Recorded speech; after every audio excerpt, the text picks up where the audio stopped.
Liepos 6 valstybės Lietuvos karaliaus Mindaugo karūnavimo ir tautiškos giesmės dieną Kelmės dvaro erdvėje į šventę atvykusius pasitiko ginkluoti žemaičių bajorai.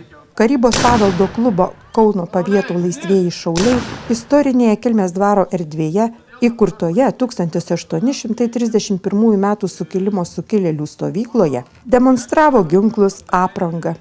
Pasakojo, kaip Žemaitijos bajorai kovai prieš maskolius ruošėsi.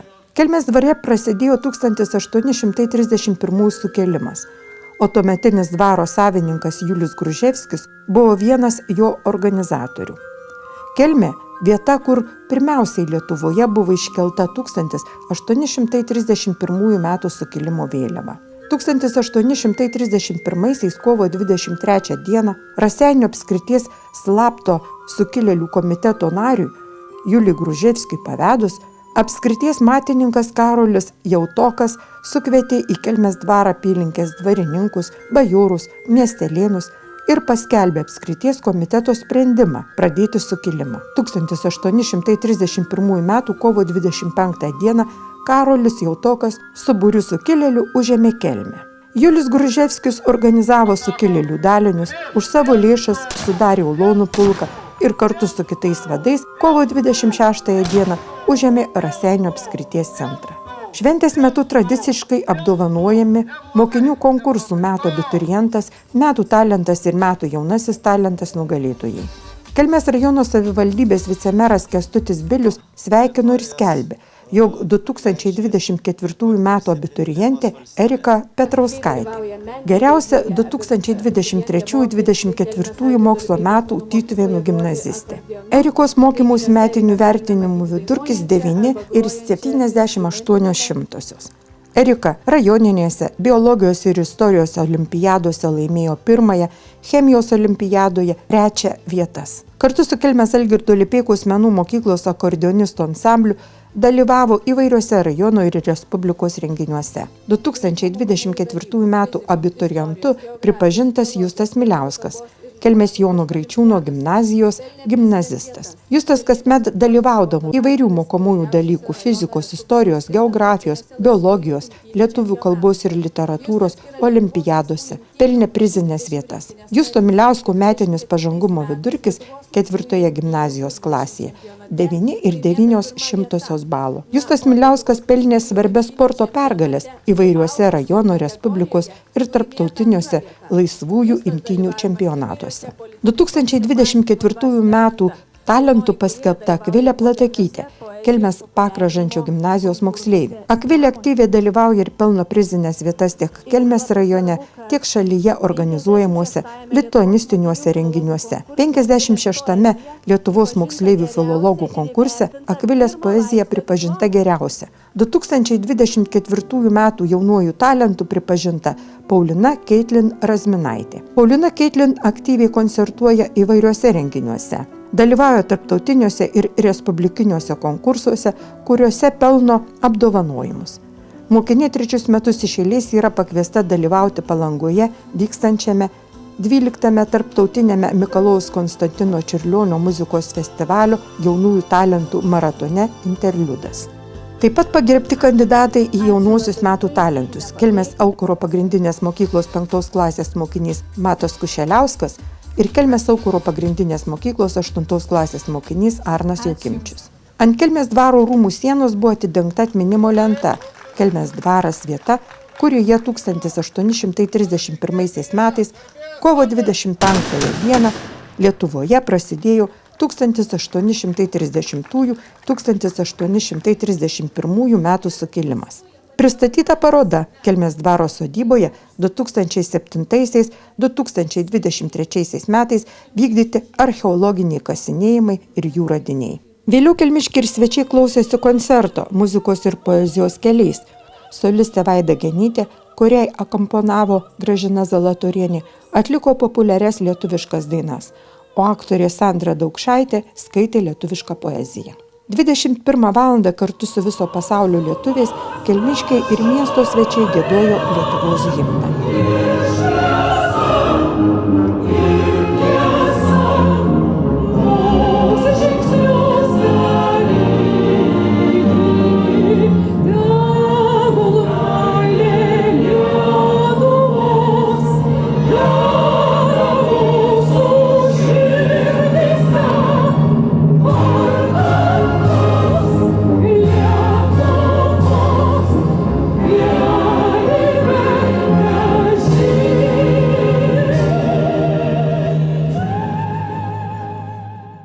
himno folkloro ansamblis Ramočia kvietė dainomis vienybėje švęsti Mindauginės. Birželio 29-ąją Kelmės švenčiausiosios mergelės Marijos dangun ėmimo bažnyčioje prasidėjo 21-asis tarptautinis Tytuvėnų vasaros festivalis. Šiais metais į koncertinius pasirodymus žiūrovai bus kviečiami apsilankyti Baisogaloje, Kelmėje, Kurtuvėnuose, Raseiniuose, Šiluvoje, Šeduvoje, Tytuvėnuose, kur Lietuvos ir pasaulio atlikėjai surengs 11 skirtingo pobūdžio pasirodymų, tarp kurių džiazo, poezijos ir naujojo cirko vakarai. Festivalio organizatoriai sako, jog aukšta muzikos kokybė, estetinis išorinio ir vidinio pasaulio realijų pristatymas scenoje bei esminiai kriterijai, puoselėjantis festivalio tikrasias vertybės, atsispindės ir šių metų programoje, kurioje gausu tarptautinį pripažinimą pelniusių talentų, debiutų ir aktualių temų. Debiutu prasidėjo ir festivalio atidarymo koncertas. Pristatydama atlikėjus ir koncertinę programą, renginio vedėja Nijolė Saimininkienė sakė, jog daugybė apdovanojimų, tarp jų ir Grammy, pelnęs vienu geriausių Baltijos kraštų kamerinių orkestrų laikomas Rygos simfonijeta vadovas Normunds Šne ir Lietuvoje gyvenanti bei kurianti Latvijos solistė sopranas Gunta Gelgotė kartu su festivalio meno vadovu dirigentu Robertu Šerveniku padovanojo žiūrovams Franco Josefo Haidno ir Wolfgango Amadėjaus Mozarto užburiančios muzikos akimirkas.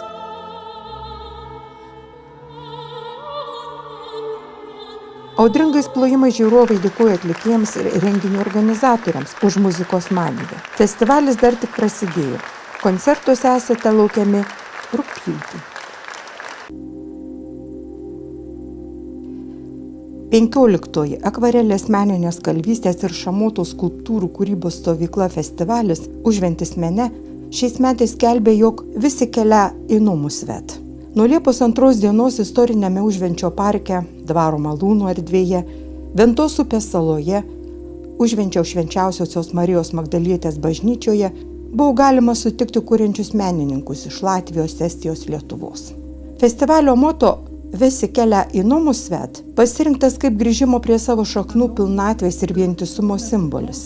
Grįžimo namo jausmas buvo esminė festivalių jungtis, sako festivalio Užventis mene sumanytoja ir iniciatorė Milda Balvočiūtė Knyzelienė. Liepos 12 festivalis užbaigtas įspūdinga Užventyje kūrusių 13 akvarelininkų ir 13 kalvių darbų paroda, kuri surengta šiuo metu atnaujinamoje Užvenčio švenčiausiosios Marijos Magdalietės bažnyčioje. Artėjančiam bažnyčios 200 metų jubiliejui dedikuota išskirtinė kryždirbystės paroda Užventis 100 saulių geležinių. Neįprastoje erdvėje eksponuojami 104 meninės kalvystės darbai ir kūrybinėje stovykloje sukurti akvarelininkų darbai. Verta pabrėžti, sakė parodos organizatoriai, jog ši paroda bene didžiausia šiuolaikinės kalviškosios kryždirbystės paroda Lietuvoje, o šios parodos eksponavimas renovuojamos bažnyčios erdvėse yra simboliškas. Tai tarsi kryždirbių grįžimas prie pirmapradės prasmės. Tai atspindi ir mūsų bendrą kūrybinį tikslą – sukurti erdvę, kurioje menas gali jungti žmones, skatinti grįžimą į save, prie savo šaknų ir stiprinti vietos ir kūrėjų bendruomenių jungtį, sako organizatoriai. Lietuvos muzikos atlikėja, kanklininkė, vokalistė, kompozitorė Jausmė Elena Stankutė restauruojamos bažnyčios erdvę pripildė garsais iš albumo Namolio. Tai lyg duoklė Lietuvai už tai, kad tiek metų buvau išvykusi ir kūriau anglų kalbą. Taip pat norėjau, kad mano močiutė suprastų, ką dainuoju, sakė Jausmė.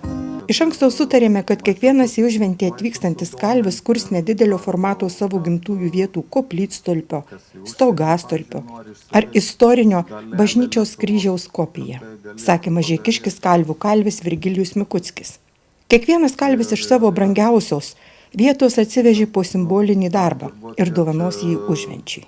Pagrindinis toks akcentas, kad mums pasisekė parodą išeksponuoti kartu su akvarelė, turbūt istoriniai tokioje aplinkoje, istoriniai vietoje ir istoriniu laiku, nes aišku, irgi reikia organizatoriam padėkoti, kad leido mums nors vieną dieną čia tai padaryti. Remontuojamo bažnyčio, nes kitais metais, vat kam čia ir skirta ta paroda, tai kitais metais tam jubiliejui bažnyčia bus išpuošta vainikais ir bus paveikslas sukabinti ir jau mums gal ir nebebūtų progos pasireikšti. Tai esam dėkingi už tai. Jūs atėję į šitą patalpą, pavadinsiu patalpa, nes yra galerija, po kiek laiko jin vėl taps bažnyčia. Atėjote dar į muzikinę aplinką. Mes ateinam į galeriją, ateina žiūrovai į galeriją, ateina profesionalai į galeriją ir jų greitis būna labai didelis. Meno kūriniui suvokti reikia 3-5 sekundžių ir nueini toliau. Jūs kai atėjote čia, jūs įkalinti buvot valandą, pajuto tai, ką visą laiką kalba Milda ir Alvydas, kad jie kūrė atmosferą, aurą, kuri sklando visame užventyje. Mes, kai atvažiuojam čia, tiek akvarelininkai, tiek kalviai, tiek tie, kurie dirba su moliu, kiekvienas ir susijungiam į dar kažkokią bendrą tokį organizmą ir tas bendras organizmas gimdo meno kūrinius. Šamotos skulptūras Ventos saloje kūrė 5 keramikai. Živilė Bardzilauskaitė Bergins ir specialiai festivaliui Lietuvai iš Vokietijos parkeliavusi jos dukra keramikė Domilė Ragauskaitė Svirnelienė. Šamoto meistrė Tina Kaljusti iš Estijos ir šamoto skulptūrų kūrimo užventyje pradininkai Irena ir Vilius Šliužė. Vakare prieš pat parodos atidarymą irgi nusišypsojo laimę pabūti vėl vienam. Iš tikrųjų kryžius. Padėkoti visiems kūrėjams už jūsų.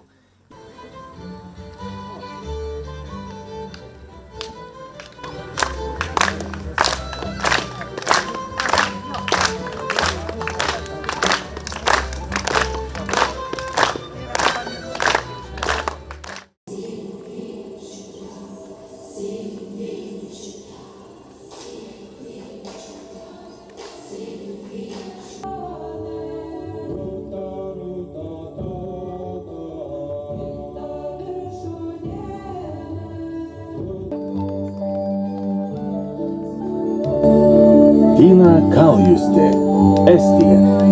Skulptūra Ilmapų, gyvybės medis.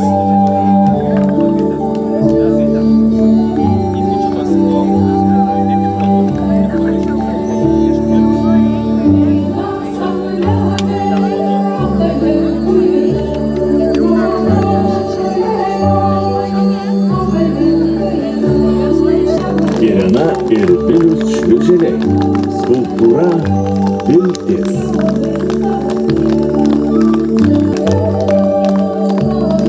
Živilė Bardzilauskaitė Bergins ir Domilė Ragauskaitė Svirnelienė. Skulptūra Sename dvare.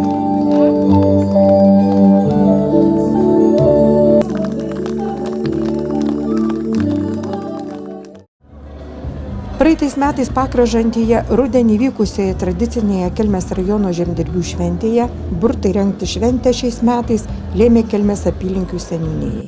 Kelmės apylinkių seniūnas Algimantas Dambrauskas sakė, jog neturėdami didelės salės, į kurią galėtume sukviesti rajono ūkininkus, pasitarę su Kelmės rajono ūkininkų sąjungos pirmininku Martynu Puidoku, nusprendėme šventę organizuoti vasaros pradžioje Šaltenių kaimo ūkininkų Edmundo ir Raimondos Baracevičių ūkyje, didžiuliame angare, kol dar nesuvežtas grūdų derlius.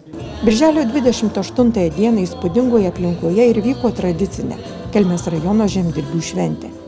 Pirmiausiai, žemdirbius pasveikino renginio šeimininkai Kelmės apylinkių seniūnijos seniūnas Algimantas Dambrauskas ir Kelmės rajono ūkininkų sąjungos pirmininkas Martynas Puidokas. Martynas pasidžiaugė, jog metų ūkio konkursas Kelmės rajone organizuojamas 30 kartą. Pasak Martyno Puidoko, šis konkursas turi išskirtinumų. Jo metu lankant dalyvius, komisija pasitinka ir po seniūniją lydi Kelmės rajono apylinkių seniūnai. Rengiama ir šventės metu pristatoma vaizdo medžiaga. O kur vyks šventė, lemia traukiami burtai.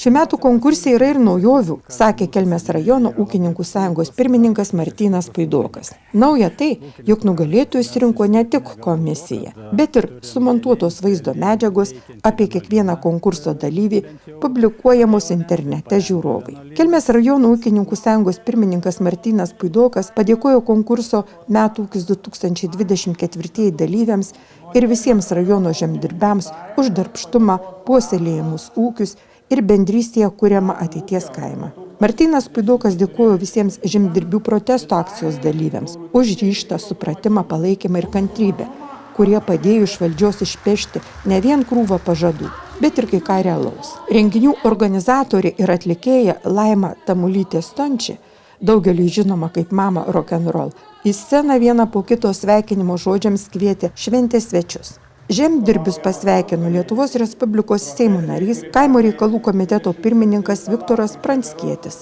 Lietuvos ūkininkų sąjungos pirmininkas Raimundas Juknevičius, ūkininkų sąjungos pirmininko pavaduotojas Ignas Hofmanas, Kelmės rajono savivaldybės tarybos narys Albertas Brazas, Kelmės rajono savivaldybės vicemeras Kęstutis Bilius, administracijos direktorė Danutė Laivienė, žemdirbius aptarnaujančių įmonių atstovai. Pagrindinis šventės akcentas konkurso Metų ūkis 2024 laimėtojų ir dalyvių apdovanojimai. Šio konkurso tikslas – skatinti pažangų ūkininkavimą, siekti gamybos efektyvumo, skleisti gerąją ūkių praktiką. Šventės metu parodyta vaizdo medžiaga, kurioje pristatyti visi 5 kandidatai.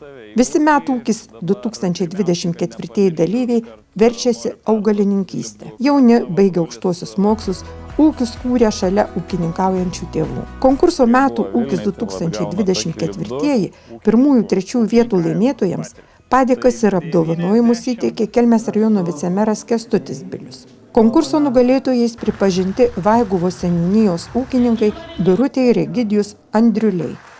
Už tikslo žinojimą ir tvirtą jo siekimą, už augalininkystės ūkio plėtrą, taikant šiuolaikinės technologijas. Egidijus Andriulis pats jauniausias konkurso dalyvis, nuolatinis Vaiguvos bendruomenės rėmėjas ir pagalbininkas. Konkurso Metų ūkis 2024 antroji vieta už darbštumą, jaunatvišką ryžtą plėtojant augalininkystės ūkį skirta Kelmės apylinkių seniūnijos ūkininkams Benitai ir Tadui Butkams. Konkurso Metų ūkis 2024 trečios vietos nugalėtojas Kukečių seniūnijos ūkininkas Donatas Meškauskas už ūkininkavimo tradicijų tęstinumą ir efektyvų augalininkystės ūkio valdymą. Šventės metu skambėjo padėkos darbštiesiems rajonų ūkininkams už verslumą, inovatyvumą ir ūkio modernizavimą. Kelmės rajono savivaldybės administracijos direktorė Danutė Laivienė įteikė padėką Violetai Guščikienei, Kelmės apylinkių seniūnijos specialistai žemės ūkiui. Traukiant burtus, kuris seniūnija šventę organizuos ateinančiais metais, laimė nusišypsojo Kukečių seniūnijai. Tad visus į šventę 2025-aisiais pakvietė Kukečių seniūnijos seniūnė Kristina Turevičienė.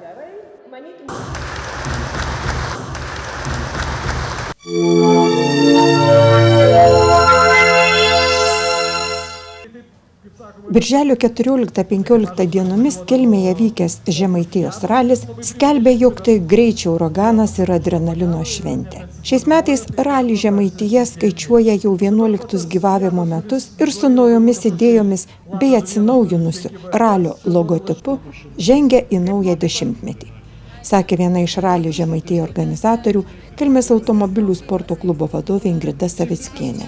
Šiais metais 4 km ilgio naktinis greičio ruožas Kelmės gatvėse. Nes minint Kelmės 540 gimtadienį, norėjosi sukurti kuo įspūdingesnę šventę miesto žmonėms, o tuo pačiu pagerbti prieš 5 metus iškeliavusiom žinybėm Žemaitijos ralio organizatoriaus Tomo Savicko atminimą, sakė organizatoriai. Lietuvos automobilių ralio čempionato antrame etape ir Lietuvos automobilių ralio sprinto čempionato trečiame etape Kelmės rajone varžėsi 97 ekipažai iš 6 šalių. Be artimiausių kaimynų iš Latvijos ir Lenkijos dalyvavo keletas ekipažų iš Estijos, Suomijos ir Ukrainos. Šių metų ralį Žemaitija programoje sportininkams buvo paruošta 11 greičio ruožų, kurių bendras ilgis siekia 111 km. Varžybų organizatoriai sakė, jog sąlygos lenktynėms buvo artimos idealioms. Po neseniai praūžusio lietaus kelio danga šiek tiek drėgna, o spėjusiuose pradžiūti atkarpose dulkės išsklaidė lengvas vėjas. Todėl matomumas buvo puikus. Dėl įvairių gedimų bei incidentų trasoje iš lenktynių pirmąją dieną pasitraukė 9 ekipažai. Pirmajame antrosios dienos greičio ruože klaidą padarė ralio lyderis Vaidotas Žala.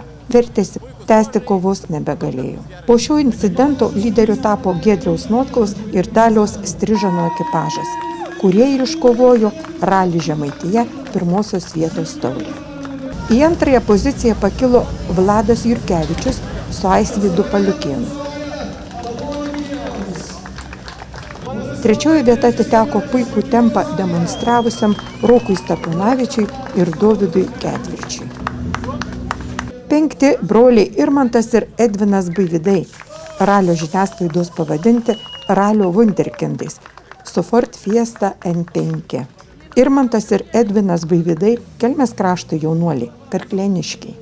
Dėl avarijų ir gedimų ralį Žemaitija finišo nepasiekė 23 ekipažai. Šventinėje renginio dalyje sportininkų apdovanojimai, kurių rezultatais pasidžiaugė Lietuvos automobilių sporto federacijos prezidentas Egidijus Janavičius. Sportininkų sveikino ir už renginį dėkojo Kelmės miesto seniūnas Romas Atkočaitis, Kelmės rajono savivaldybės tarybos narė Lina Milašauskienė, viena iš moksleivių piešinių konkurso skirto Žemaitijos raliui organizatorių. Konkursui buvo pateikti 44 piešiniai. Piniginėmis premijomis apdovanoti nugalėtojai grupėse.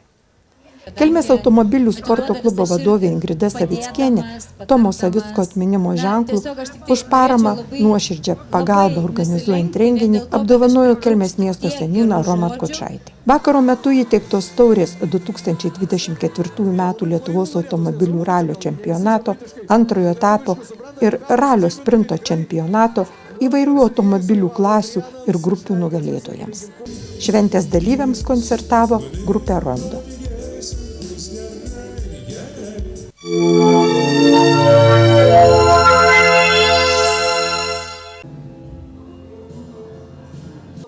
...36 rajono moksleivius, matematikos, biologijos, chemijos, fizikos, informatikos, ekonomikos, technologijų, istorijos, geografijos, anglų kalbos, lietuvių kalbos ir literatūros, dailės ir etninės kultūros olimpiadų konkurso nugalėtojus ir jų mokytojus sveikino Kelmės rajono savivaldybės meras Ildefonsas Petkevičius. Meras pasidžiaugė gabiais rajono moksleiviais ir išreiškė mintį, jog gabumai tai ne tik aukšti intelektiniai gebėjimai, bet ir sugebėjimas spręsti problemas bei kūrybiškumas. Moksleivius, jų mokytojus ir mokyklų bendruomenių atstovus sveikino švietimo kultūros ir sporto skyriaus vedėja Ieva Lasauskienė. Švietimo kultūros ir sporto skyriaus vyriausioji specialistė Rima Rimdeikienė kvietė apdovanojimams talentinguosius rajono moksleivius ir jų mokytojus. 36 rajono moksleiviai atstovavo Kelmės Jono Greičiūno, Tytuvėnų, Šaukėnų Vlado Putvio Putvinskio, Kražių Žygimanto Liauksmino, Pakražančio gimnazijas, Kelmės Aukuro pagrindinę mokyklą, Kelmės Kražantės progimnaziją, Kražių Motiejaus Kazimieros Arbėvijaus kultūros centrą. Kražių Žygimanto Liauksmino gimnazijos lietuvių kalbos ir literatūros mokytoja metodininkė Emilija Kvietkuvienė paruošė 4 moksleivius olimpiadų konkursų nugalėtojus. Kelmės rajono Tytuvėnų gimnazijos geografijos mokytoja metodininkė Rosita Marcinkienė 3 moksleivius, Kelmės Jono Greičiūno gimnazijos fizikos mokytoja metodininkė Rasa Gapšytė 3 moksleivius, olimpiadų konkursų nugalėtojus. Kelmės Jono Greičiūno gimnazijos biologijos vyresnioji mokytoja Virginija Rimkuvienė ir gimnazijos chemijos mokytoja metodininkė Jurgita Jefimovienė po 2 moksleivius nugalėtojus.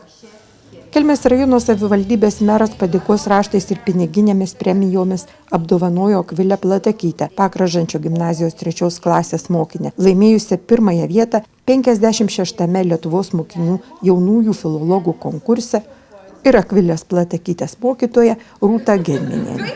Meras apdovanojimą įteikė Rusnei Lasauskaitei, Šaukėnų Vlado Putvio Putvinskio gimnazijos 4 klasės mokiniai, laimėjusiai 3 vietą lietuvių kalbos ir literatūros olimpiados šalies etape ir apdovanojo Rusnės Alasauskaitės mokytoją Ireną Pumputienę.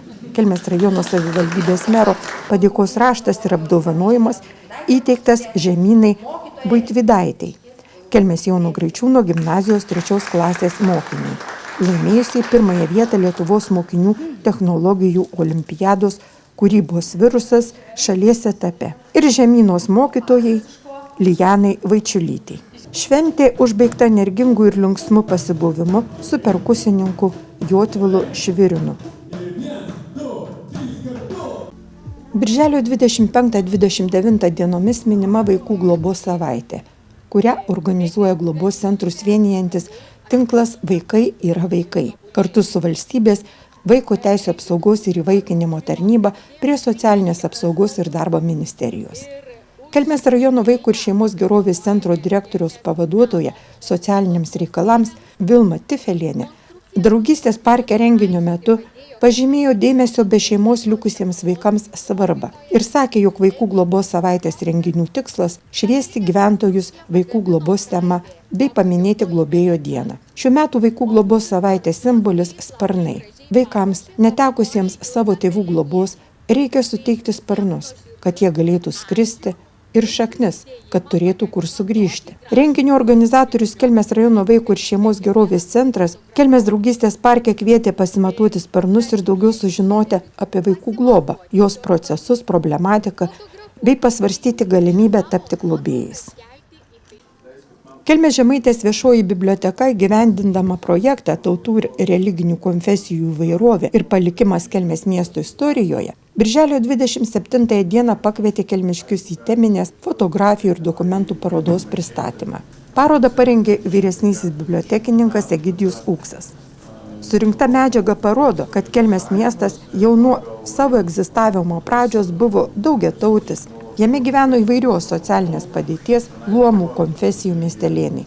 Lietuvos istorijos instituto mokslo darbuotojas Jonas Drungilas skaitė pranešimą Tautų ir konfesijų įvairovė Kelmėje 16 amžiaus, 19 amžiaus antra pusė. Istoriko nuomonė, 18 amžiaus pabaigoje Kelmė turėjo visus savarankiško miesto požymius, tik lieka mįslė, kokie motyvai miestelio savininkams Gruževskiams neleido siekti juridinio miesto statuso. Šiaulių aušros muziejaus muziejininkas Laurynas Gedrimas savo pranešime Metrikų knygos parapijiečių sąrašai ir kiti Kelmės katalikų istorijos šaltiniai palietė metrikų knygų tyrinėjimo problematiką. Pranešėjo nuomonė, katalikų parapijų metrikų knygos yra unikalus šaltinis, kurį tyriant galima gauti labai daug informacijos apie to metų gyventojų socialinę padėtį, demografinę raidą. Renginyje dalyvavę kelmiškiai buvo pakviesti į edukaciją apie Kelmės pyragą. Edukaciją vedusi bibliotekininkė Danguolė Garnienė pasakojo, kad Kelmės pyragas neatsirado tuščioje vietoje. 20 amžiaus pirmoje pusė Kelmės gyventojų buvo žydai.